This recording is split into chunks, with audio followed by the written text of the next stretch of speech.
ఇచ్చిన మాట ప్రకారం రుణమాఫీ చేస్తున్న కాంగ్రెస్ పార్టీకి పెరుగుతున్న ఆదరణ చూసి తట్టుకోలేక బీఆర్ఎస్ చేస్తున్న బూటకపు ధర్నాలు మానుకోవాలని టీపీసీసీ సభ్యులు నాగా సీతారాములు ఆగ్రహం వ్యక్తం చేశారు. కొన్ని చోట్ల రుణమాఫీ అయిన వ్యక్తులను, మరికొన్ని చోట్ల అసలు రైతులే లేకుండా బీఆర్ఎస్ నాయకులే ధర్నాలో కూర్చోవడం పట్ల ఆయన విమర్శలు చేశారు. సాంకేతిక లోపాలతో కొన్ని బ్యాంకుల్లో డబ్బులు జమ కాలేదని, త్వరలోనే వాటిని సరి చేస్తామని సీఎం రేవంత్ రెడ్డి, మంత్రి తుమ్మల నాగేశ్వరరావు చెప్పినప్పటికీ కావాలనే హరీష్ రావు, కేటీఆర్లు పార్టీ నాయకులను, కార్యకర్తలను రెచ్చగొట్టి కాంగ్రెస్ పార్టీ ప్రతిష్ట దెబ్బతీసేలా చేస్తున్నారని ఆయన అన్నారు. చరిత్రలో ఎక్కడా లేని విధంగా రుణమాఫీ చేసిన కాంగ్రెస్ పార్టీ మీద బురద జల్లుతున్నారని, అసలు గత 10 ఏళ్ల పాలనలో బీఆర్ఎస్ రైతులకు ఏం చేసిందో చెప్పాలన్నారు. కలిపి దేశం మొత్తం 70,000 కోట్లు రుణమాఫీ ఒకేసారి చేస్తే ఈసారి తెలంగాణ రాష్ట్రంలో మా ప్రీతమ నాయకులు తెలంగాణ రాష్ట్ర ముఖ్యమంత్రి రేవంత్ రెడ్డి గారు ఒకేసారి 2 లక్షల రుణమాఫీ చేయాలని 31,000 కోట్లు చేయటం అనేది చాలా రైతుల అదృష్టంగా భావిస్తున్నాము. ఈ క్రమేణా ప్రతిపక్షంగా ఉన్నటువంటి బీఆర్ఎస్ ప్రభుత్వం, బీఆర్ఎస్ పార్టీ ఎలా కాంగ్రెస్ పార్టీని అబాస్పాలు చేయాలని వివిధ రకాలుగా రోడ్ల మీద ధర్నాలు చేయటం, ఏదేదో చేయటం అనేది చూస్తే చాలా హాస్యాస్పదంగా ఉన్నది. మీరు గత 10 సంవత్సరాల్లో రైతులకి ఎంత రుణమాఫీ చేశారనేది ఒకసారి వెనక్కి తిరిగి చూసుకుంటే మీకు తెలుస్తుంది.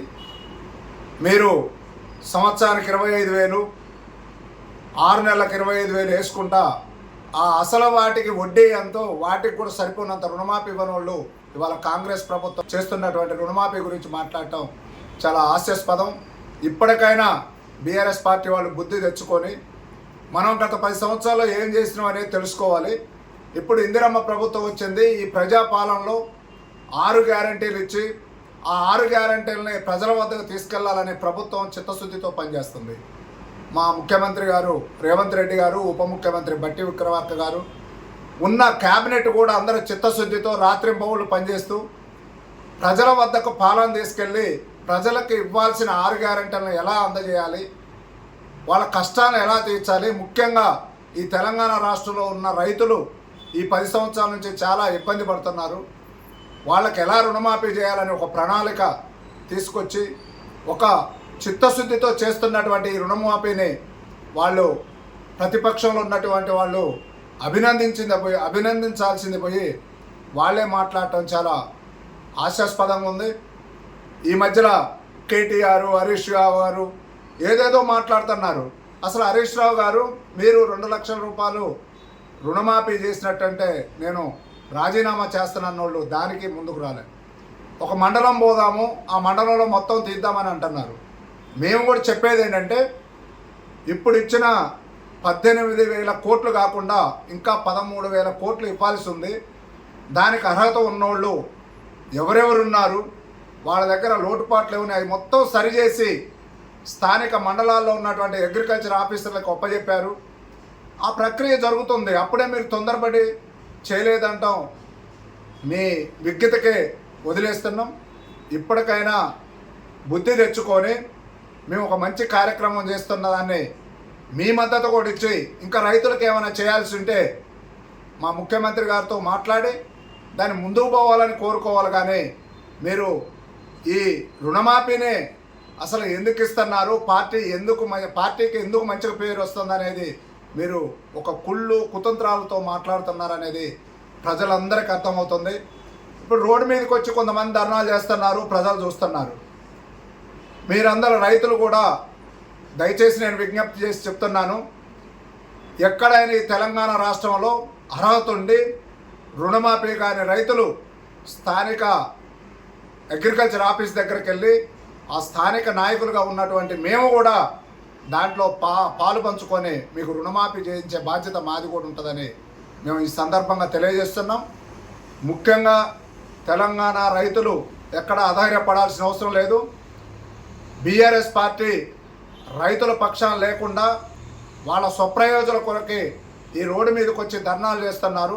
ఆ ధర్నాలు చేసే వాళ్ళలో కూడా ఎంతమంది రైతులు ఉన్నారు, ఎంతమంది పార్టీ ప్రయోజనాల కొరకు తీసుకొచ్చి రోడ్డు మీద కూర్చోబెడుతున్నారు అనేది కూడా ప్రజలు గమనించాల్సిన అవసరం ఉంది.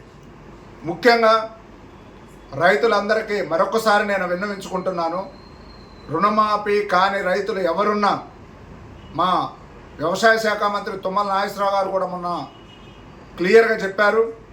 అలాగే ఈ జిల్లాలో ఉన్న రెవెన్యూ మినిస్టర్ గారు శ్రీనివాస్ రెడ్డి గారు కూడా క్లియర్గా నిన్న కూడా చెప్పారు. మీరు వీటన్నిటిని పరిగణలోకి తీసుకొని మన మంత్రులు ఉన్నారు, మన ఎమ్మెల్యేలు ఉన్నారు, పార్టీలకు అతీతంగా ఇక్కడ ఒక కాంగ్రెస్ పార్టీ వాళ్ళకే రుణమాఫీ చేయట్లేదు. ఈ తెలంగాణ రాష్ట్రంలో ఉన్న ప్రతి ఒక్క రైతుకి ప్రయోజనం జరగాలనే ఉద్దేశంతోనే ఈ రుణమాఫీ ప్రపంచవ్యాప్తంగా కూడా హర్షించదగిన రీతిలో తీసుకొచ్చిన ఈ రుణమాఫీని మనం అందరం సద్వినియోగం చేసుకోవాలి. ముఖ్యంగా సన్న చిన్నకారు రైతులు, బడుగు బలహీన వర్గాలు అందరూ కూడా మీరు అధైర్యపడకుండా మనకి ఇంకా 6 పథకాలు 500 రూపాయల గ్యాస్ సిలిండర్ అయితే, ఆరోగ్యశ్రీ పథకం అయితే, 200 యూనిట్లు ఫ్రీ కరెంట్ అయితే, ఇట్లా కాంగ్రెస్ పార్టీ ఆ రోజు వరంగల్లో పెద్దలు సోనియా గాంధీ గారు, రాహుల్ గాంధీ గారు ఆ రోజు డిక్లరేషన్ చేసిన ప్రకారం ఏ పథకాన్ని కూడా నిర్వీర్యం చేయకుండా మా క్యాబినెట్ మంత్రులు, మా ముఖ్యమంత్రి గారు, ఉప ముఖ్యమంత్రి గారు చిత్తశుద్ధితో రాత్రింబగళ్ళు పనిచేస్తున్నారనేది ఈ తెలంగాణ రాష్ట్ర ప్రజలందరూ చూస్తున్నారు. ఈ రకంగా పనిచేస్తున్న దాన్ని వాళ్ళు ఓర్వలేక ఎలా అపాస్పాలు చేయాలని ఒక కక్ష కట్టుకొని చేస్తున్నారు. కాబట్టి మరొక్కసారి నేను విజ్ఞప్తి చేసి చెప్తున్నాను, చేతులు జోడించి నమస్కరించి చెప్తున్నాను. ఈ తెలంగాణ రాష్ట్ర రైతులందరూ కూడా సంయమనం పాటించి మీకేమన్నా అనుమానాలున్నా, మీ రుణమాఫీలు కాకపోయినా తప్పనిసరిగా అగ్రికల్చర్ ఆఫీసర్ని, స్థానిక నాయకుల్ని, ఏ నాయకులనైనా తీసుకెళ్ళండి.